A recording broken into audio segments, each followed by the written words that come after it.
May this message lead you to a deep reflection on the processes and tools of self-transformation provided by the renowned yogi Sadhguru. If you want to start your yoga journey with Sadhguru, click on the link in the description of this video and learn more.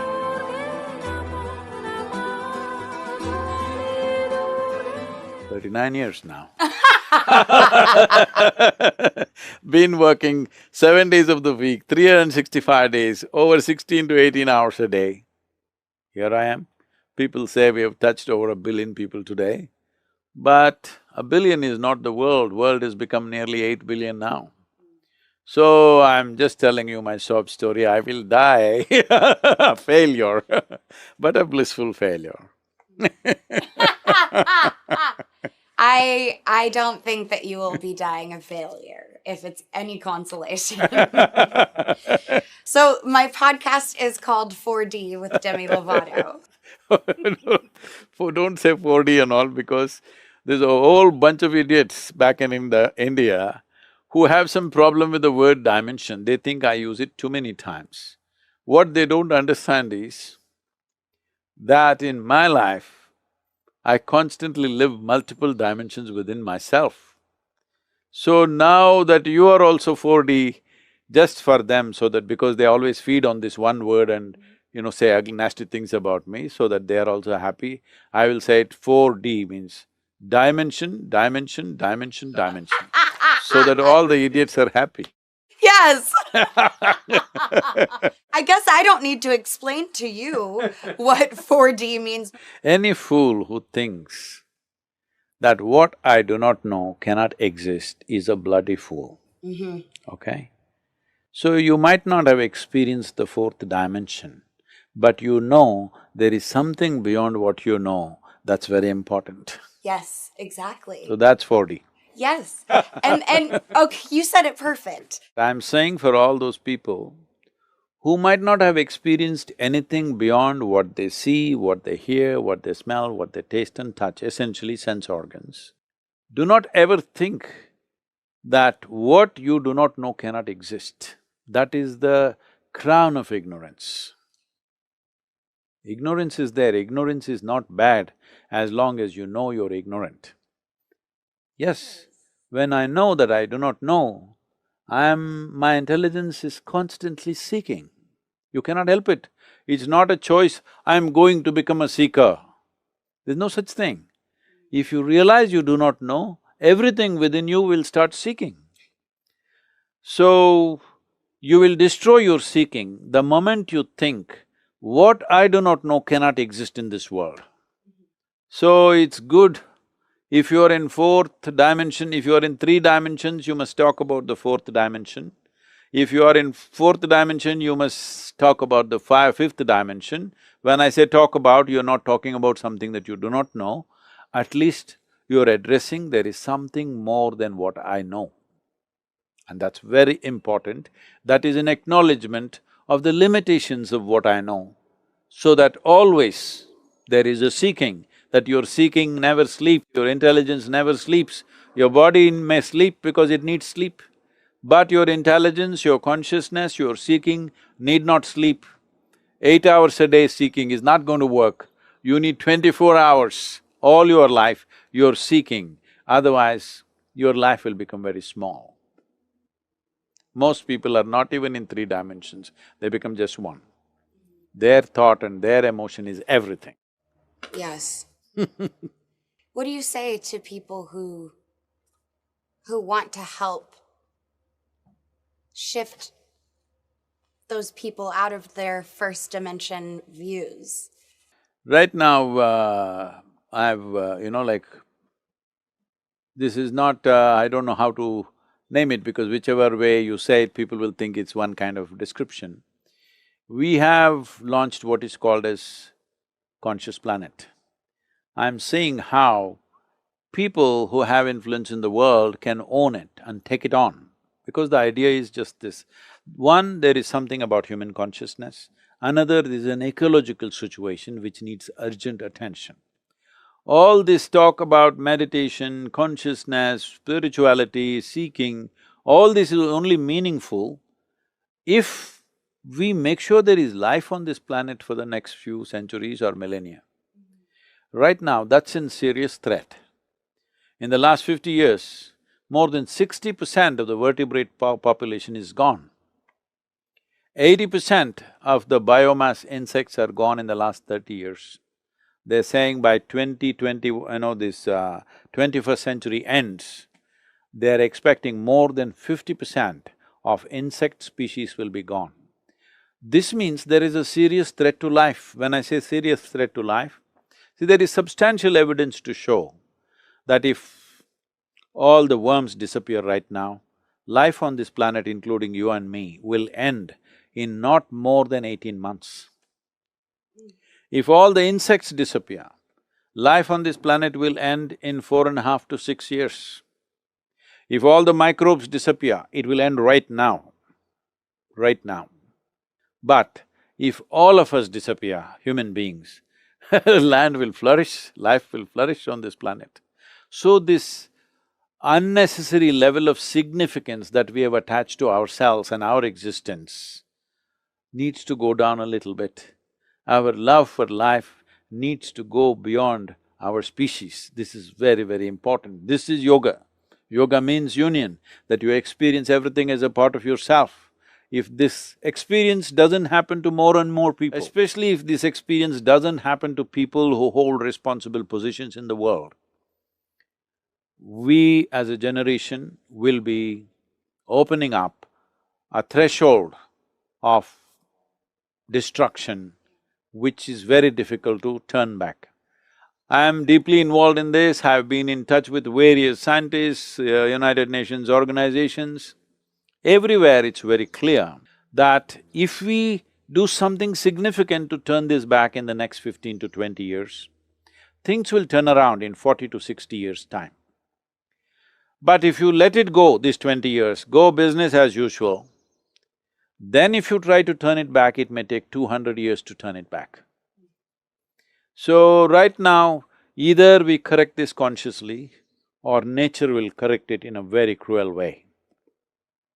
Lot of people already environmentalists, not virologists, environmentalists have started talking and saying the present pandemic also is one of the outcomes of this environmental disaster that we are unleashing upon ourselves. So conscious planet is… because as I see, there's really no problem on this planet. There is only one problem, the human being. There is no other problem. If you fix you and me, it's a done thing. But to make everybody willing, as I said, last 39 years, I thought, who would refuse to be ecstatic? Who would not want to be blissful? But people are so deeply invested in their miseries. How much ever you do, they hang on to their miseries. This is because still life is compulsive, it's not become conscious. A human being, so we don't refer to any other creature as a being, only to this one, because this is supposed to know how to be. If you know how to be, what is the problem? There's absolutely no problem with this. Well, I think that I have to end it there because that was actually my favorite thing that I heard you say. And I want all of you, people like you, young people who have influence over the next generation, to take up this conscious planet. This is not my organization, this is not my business. I think this is the business of this generation, to create conscious human beings and in turn create a conscious planet so that we will leave something that we are proud of for the next generation. Otherwise, we are leaving it like a disaster. We are leaving the world like it's been ravaged by war. We call this business. Business, yes. Do you have any last words of wisdom for my audience? I'm going to live for some more time. Why do you want me to tell the last words right now? You're right, you have a very good point. Never mind, we'll have you back another time. My beard may be gray, but I'm living for some more time, Jenny. Yes, you are, yes, you are. Thank you so much. Thank you. 𝗂𝗏𝗏, out of his own device and deception. He devised it in such a way that he will always be in Gautama's physical presence. Gautama warned him, this is not good to fix up life like this. You are fixing me up like a wife would fix her husband. Because Ananda-tirtha, being Gautama's elder brother, before he took his monkhood, he put a condition on Gautama. He said, right now I am your elder brother. I can command you to do whatever I want. But once I become your disciple, I will have no such power. So let me exercise this right. And now I am telling you, after I become your monk and your disciple, never should you send me away from your physical presence. I must always be in your physical presence. Never you should say, go there, do that, do this. Always you must keep me next to you. Gautama said, you are trying to fix me up like a wife. Never you should love anybody, never you should do this. This is not good for you. This is not at all in the interest of your well-being. But as an elder brother, you are asking me, and if you insist, I will abide by this. But I'm telling you, this is not good for you. Ananda said, it doesn't matter, but I must be in your physical presence. He stretched it to ridiculous lengths. This wanting to be in the physical presence of Gautama, he stretched it to ridiculous lengths. It came to a point where after 8 years' break, Gautama went back to see his wife, who was his wife at least, Yashodhara. Yashodhara is a very proud woman. Gautama, being her husband at that time, and Yashodhara with an infant child, Gautama left the house without telling her in the middle of the night like a thief. He did that because he admitted that he did not have the courage to face her. If he looked her in the eye, his determination to go in search of truth may falter. If he looks at his child, when the child is awake and calls him father, his longing to know may falter. So he left in the night. Now he is going back after 8 years, a fully enlightened being. But he is sensitive enough to appreciate the emotions of Yashoda, how she would have felt and how she is still angry with what happened to her life. What happened to Gautama's life is fantastic. What happened to Yashodhara is not a good thing. He knows that. So he is going there to see what he can offer to her now to compensate for what she has lost in these 8 years. So it is a sensitive situation. So he told Ananda, this once relieve me from the promise that I made you. This is not for myself. For me, she is no more my wife, I've grown beyond those things. But for her, I am still her husband who deserted her without telling her, without giving a warning about it. So this is a sensitive emotion for her. She's a proud woman. It is not good for you to be there. Ananda said, you must keep your promise.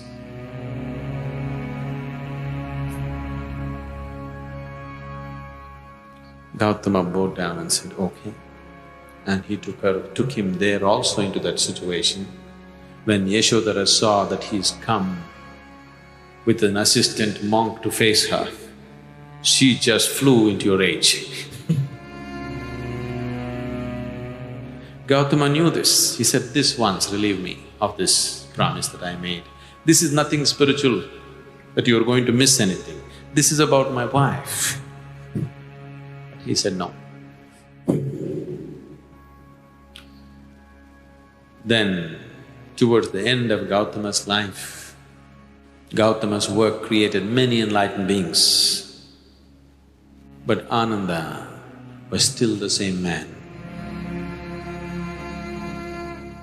One service he has done for us is, he recorded everything, events that happened according to his understanding. But he recorded everything very diligently. So, people asked, why is he still like this? So many people just came and met you for a moment and they got enlightened. They have transformed themselves in so many ways. But he's always sitting next to you, and why is he like this? Gautama just said, a spoon cannot taste the soup. What you refer to as the Guru is just a certain energy, a certain possibility. It's not the person.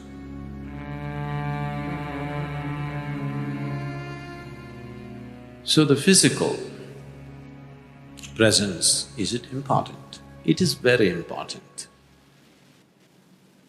But the physical need not mean the physical body. The grace is not an airy thing. We can make it very physical. It's as physical as the breeze that you feel. It's as physical as the sunlight. Initially, when a person is just beginning to become receptive, being in the physical presence of the Guru becomes very essential because your way of perception is only seeing and hearing and five senses. Because of this, you want to hold him in your eye, you want to hold him in your ears. This is the way you know he's there. Yes, it is a necessity in the beginning, but you need not remain there all the time. He will be very physical. Even without doing any activity, you can still manifest what you want. If you organize these 4 dimensions in one direction and keep it unwavering in that direction for a certain period of time. Right now the problem with your mind is, every moment it is changing its direction.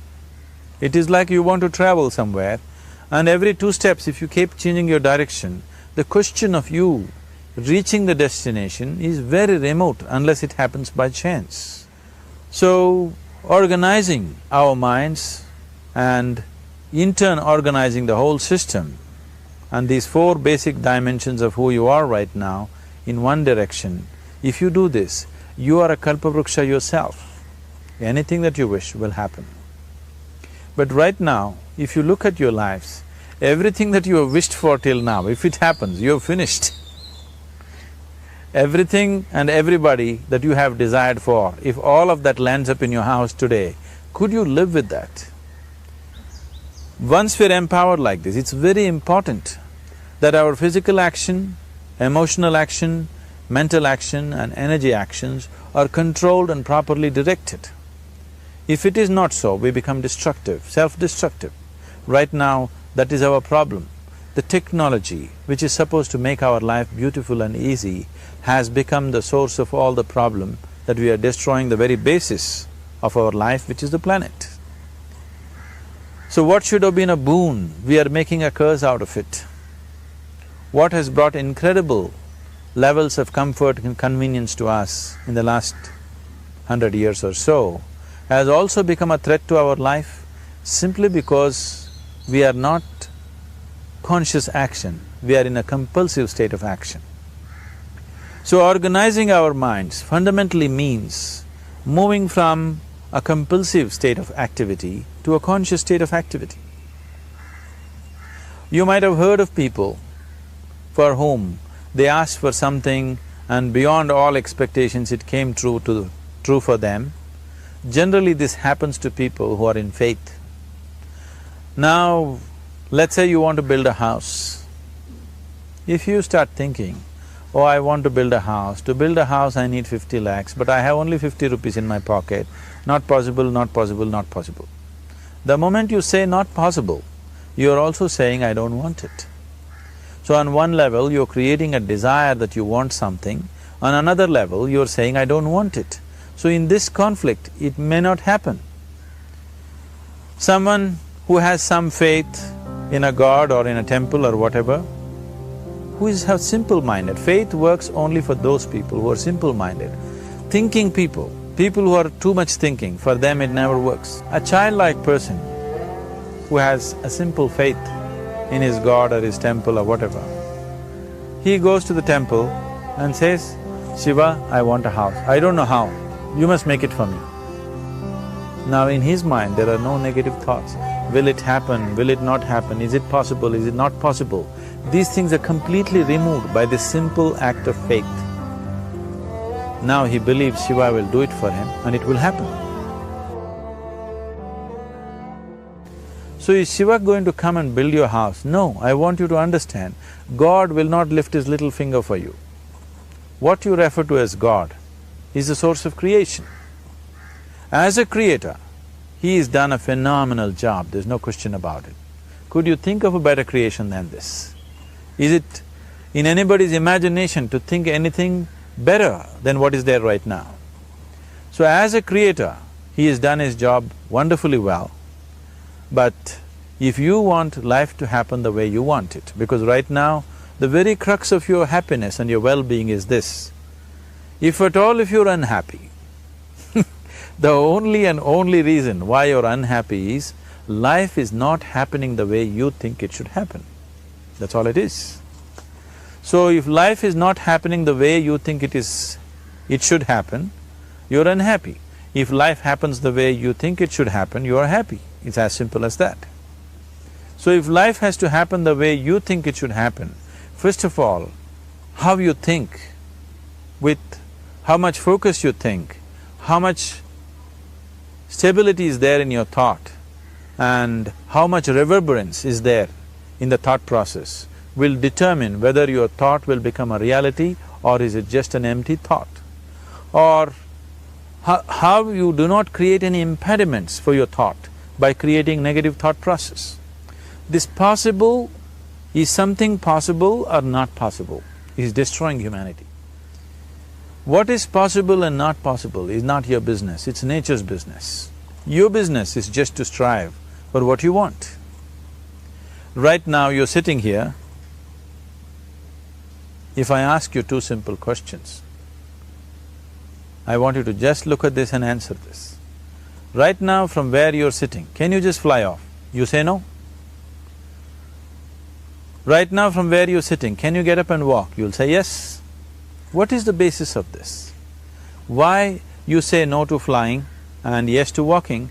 Because past experience of life, many times you've gotten up and walked, never did you fly off. Or in other words, you're using the past experience of life as a basis for deciding whether something is possible or not possible. Or in other words, you have decided that what has not happened till now cannot happen in your life in future. This is a disgrace to humanity and the human spirit. What has not happened till now on this planet can happen tomorrow. Human beings are capable of making it happen tomorrow. So what is possible and what is not possible is not your business. That is nature's business. Nature will decide that.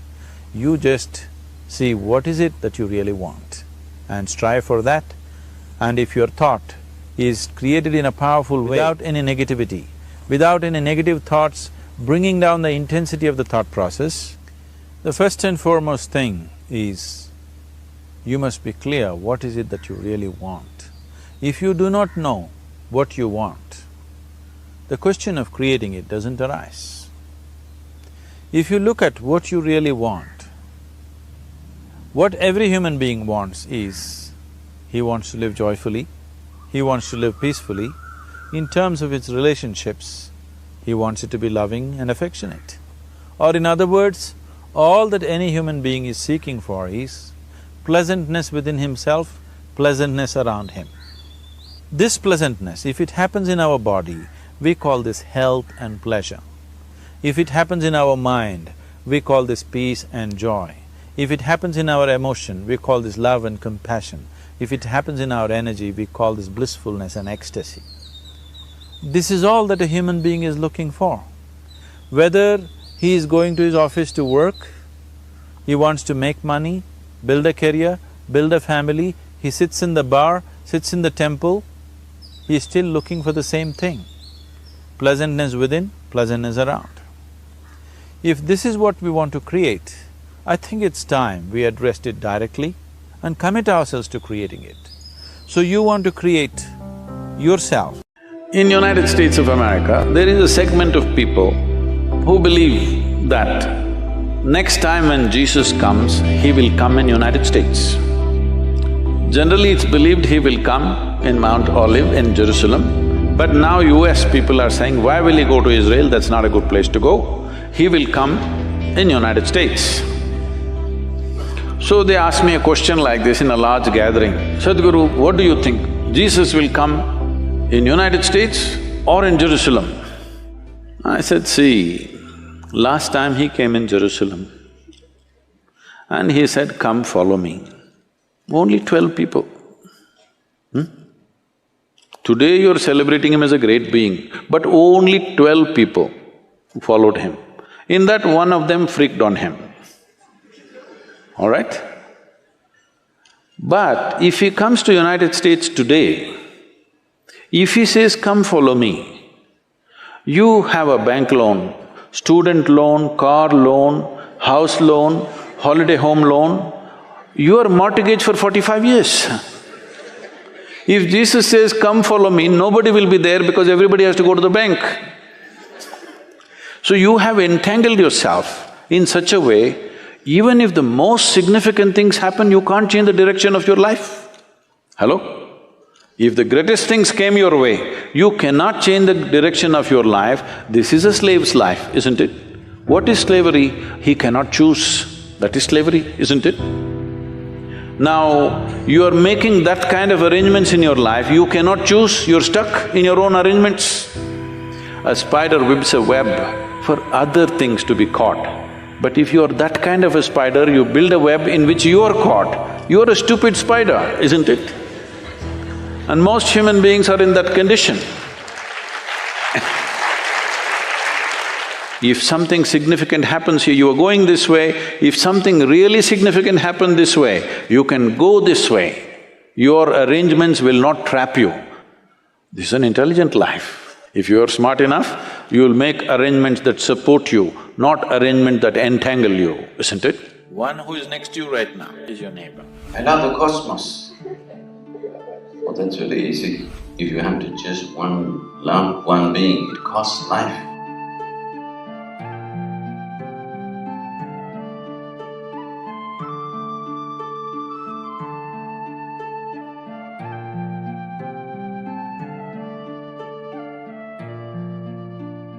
Neighbor does not mean somebody who lives next door. Whatever is right next to you right now. One who is next to you right now is your neighbor. If Jesus had said, love somebody who is in the other side of the planet, they would have loved them. Going easy. Your neighbor, he is not good. Isn't it? This moment, whoever is next to you, if you learn to love him, you will become loving by your own nature, isn't it? Yes? Because this moment this person is there, another moment another person is there, next moment an insect is there, next moment somebody is there. If you just learn to love anything that is next to you right now, your nature will become loving. Loving means what? On the level of the emotion, a certain level of inclusiveness, isn't it? Love your neighbor is not easy, it needs transformation, isn't it? Something about you has to change to love your neighbor. To love God, you don't have to change anything, you can bullshit yourself completely, you can bullshit the whole world and still love God.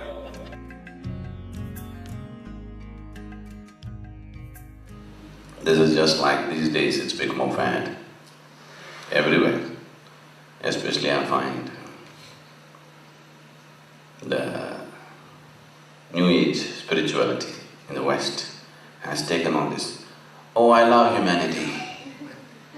I love the cosmos. Oh, that's very easy. You don't have to love anybody.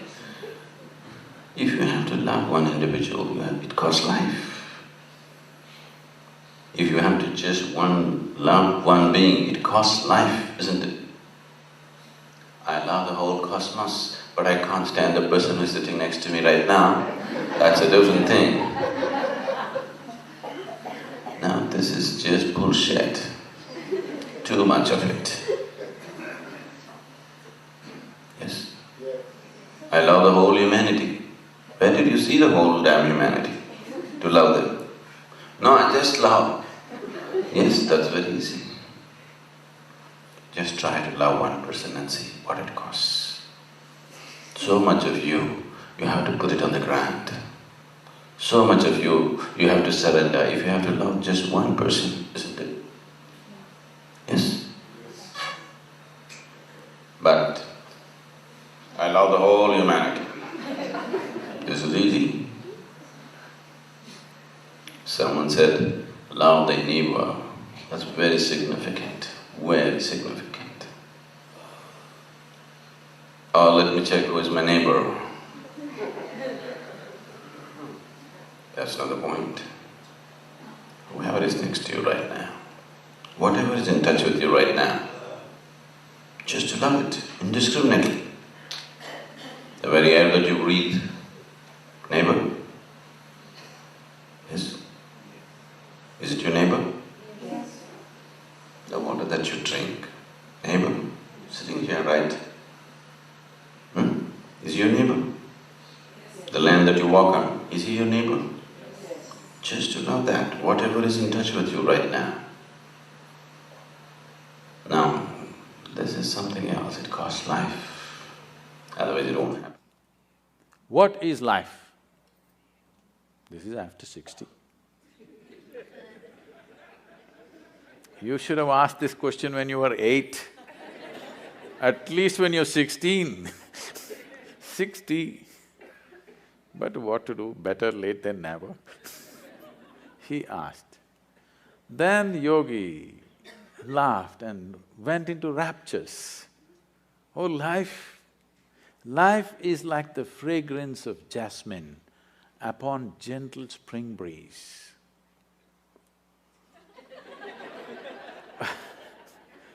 The bishop looked at him and said, what? Life is like fragrance of jasmine upon gentle spring breeze? Our teacher told us, life is like a thorn. Once it gets into you, if you sit, it hurts, if you stand, it hurts, if you lie down, it hurts.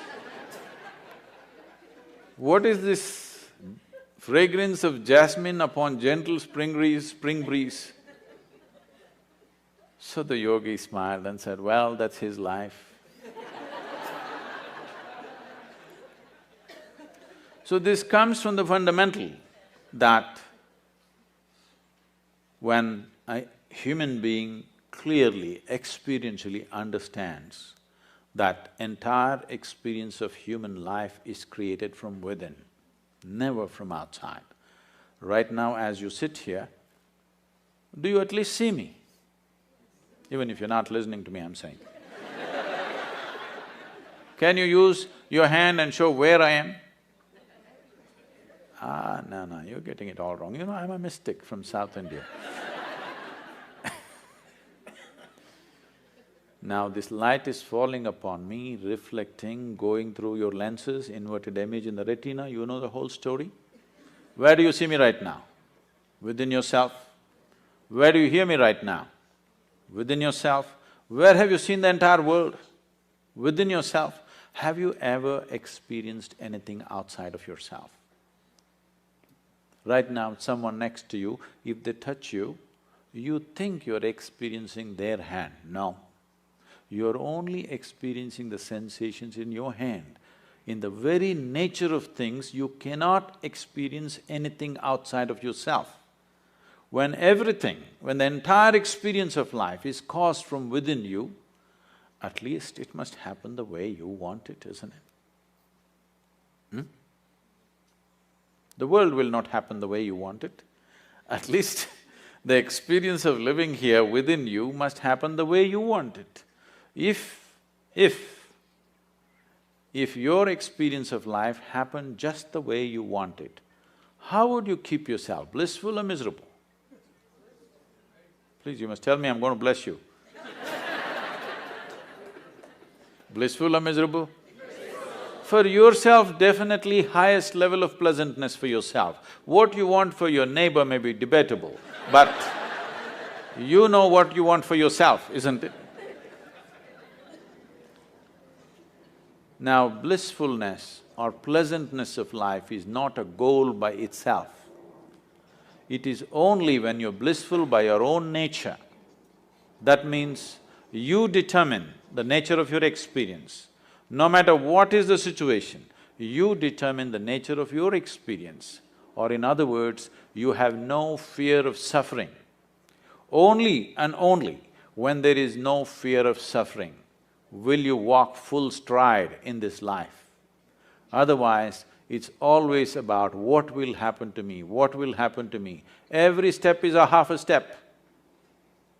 Now, this so-called spirit of Eastern wisdom comes from those beings who walked full stride, who determined the nature of their experience. The outside never decided who they are.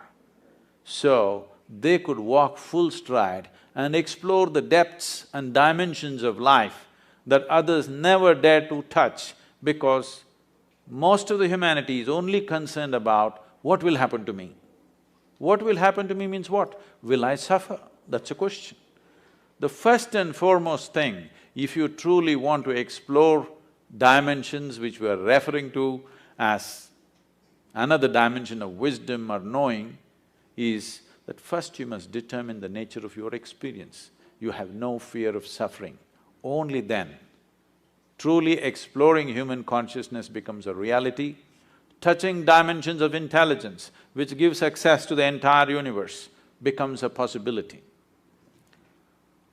I'm supposed to open up for questions. It's time you ask your questions, please. The population I work with that are in the verge of homelessness or they're addicts, if I tell them that it is your intellect and it's your perception and this doesn't exist, they will laugh at me because it definitely exists. Because it's the dumbest thing to say. Right. So I wanted to know the spirituality that you teach, the spirituality that many gurus teach. How is it usable for someone that doesn't have food to eat and it's going to become homeless, and there's so many problems, especially in America? I mean, of course I teach them resiliency, it's a different fact, but every time I want to open my mouth and use some of your teachings, I have to step back. Now, the first problem is that you believe in the teachings, because this is the problem with the entire world. They've been cultured in some belief or the other. This is what is significant about what is referred to as Sanatana Dharma or what is referred to as the Indian way of looking at things is, this is not a land of belief systems, this is a land of seekers. Never ever were anybody encouraged to believe anything. If you see anything that comes from that land, you will see it is all about questions, never about a belief system. If you enter an Indian home, in the same house, 5 different people are worshipping 25 different gods and goddesses. They're still not made up their minds, which is… Jesus is not a good man. Maybe he's wonderful, but not a good man. If you don't let that man rise within you, then you will remain good and dead. That part of you which has been kept dead for too long, it's time to raise it.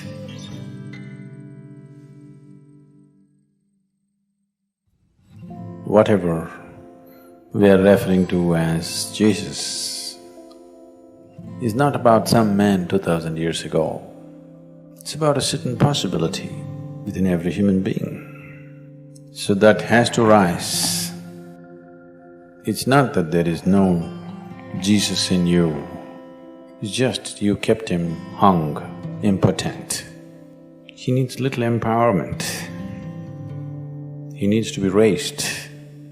So the whole effort is that part of you which we can call Jesus or Shiva or whatever you like, to allow that to rise.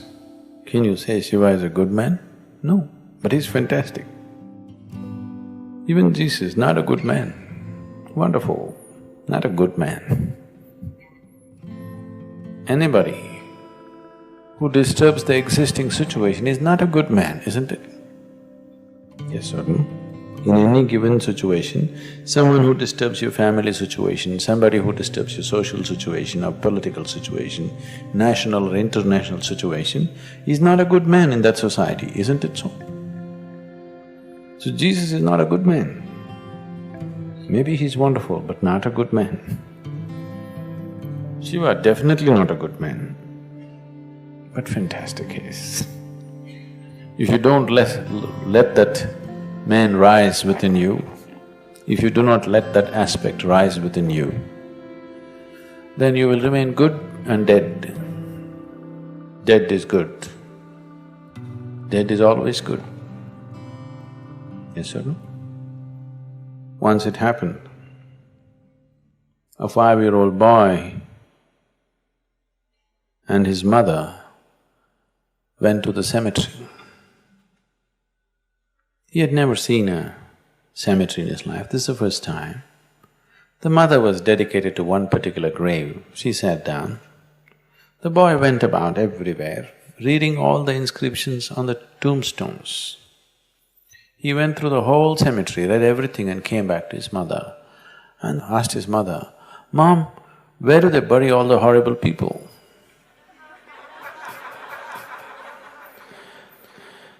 Every tombstone says this was the most wonderful man. Dead is always good, isn't it? Dead is good, living is trouble. Because living is trouble, we reduce the living to half dead. 50% life is safe. That's where most people have settled.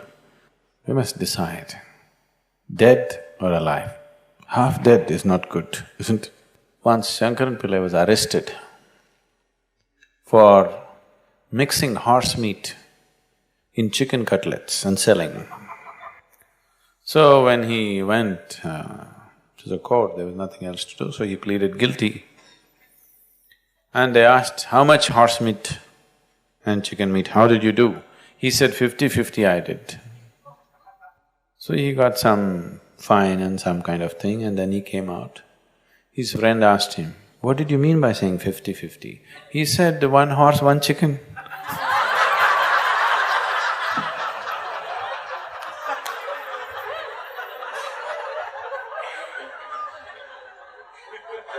That's 50-50. So, this mixture won't work. You have to raise the dead. You really have to raise the dead. That part of you which has been kept dead for too long, it's time to raise it. And they have no problem, they'll never fight about it because it's a land of seeking. So, first mistake you make is you believe what I say. I'm constantly reminding you, don't believe a goddamn thing that anybody says.